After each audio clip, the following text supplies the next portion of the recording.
Selamat pagi. Nah, kemarin ada yang curhat nih sama Mami. Jadi, Mih, kenapa ya kalau aku perah ASI itu paling hanya dapat 60 cc, tapi kalau teman aku perahnya itu bisa sampai 100 cc. Padahal durasinya sama, padahal usia bayinya sama. Kenapa ya, Mih? Nah, terus ada juga nih yang sama curhatannya kayak gini.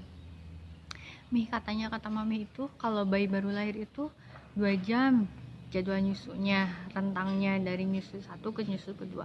Tapi kalau anak aku tuh ya Mi ya, 1 jam udah minta nen lagi, 1 jam udah minta nen lagi. Tapi ada juga loh yang curhat kayak gini, kata Mami 2 jam, tapi anak aku tuh 3 jam tidur nen baru bangun lagi. Itu tiap 3 jam loh Mi, katanya. Itu nggak kenapa-napa Mi, apa asi aku kurang, apa asi aku sedikit, apa gimana? Nah, Mami coba jelasin ya semua pertanyaan itu. Jadi memang si payudara itu punya kapasitas ya, jadi artinya ada kapasitas untuk menyimpan ASI. Kalau dianalogikan ibarat kita punya anggur gitu ya, anggur itu ada yang satu kuntumnya itu banyak jumlah bijinya, ada juga yang memang sedikit. Nah, kalau di kapasitas ASI itu kita bagi tiga, ada kecil, ada sedang, ada besar.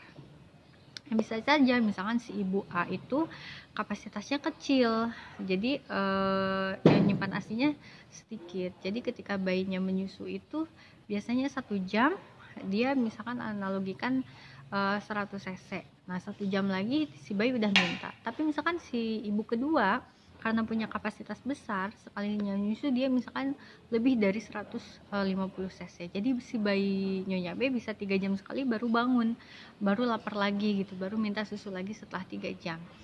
Jadi itu tergantung dari kapasitas penyimpanan ASI-nya. Namun jangan khawatir, selagi si ibu ini terus melakukan pengosongan payudara, mau kapasitasnya kecil, mau kapasitasnya banyak, dan rutin mengosongkan payudara, itu akan terus ASI itu akan bertambah banyak. Jadi jangan khawatir ASI-nya sedikit, selagi kita rutin mengosongkan ASI, mengosongkan payudara, ASI pasti akan tetap datang. Jadi misalkan 1 jam nen, terus bayi nyusu 1 jam kemudian minta nen lagi, ASI saya udah sedikit, enggak, ASI akan terus ada selagi diminta oleh si bayi ataupun diperah.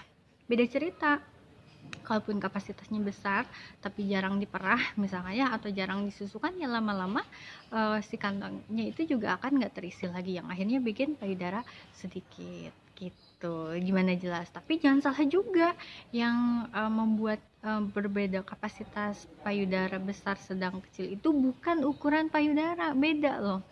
Jadi ukuran payudara itu misalkan ukuran saya besar ya, tergantung itu isinya lemak atau kapasitas payudaranya ya. Jadi nggak ada istilah payudara besar payudara kecil, kalau ASI mah tetap sama. Jadi bukan berarti payudara besar kapasitasnya besar juga, belum tentu seperti itu. Tapi yang sudah pasti itu ASI akan semakin banyak kalau sering dikosongkan, baik menyusui langsung ataupun dengan perah ya. Itu jawaban curhatan ke Mami kali ini. Dadah.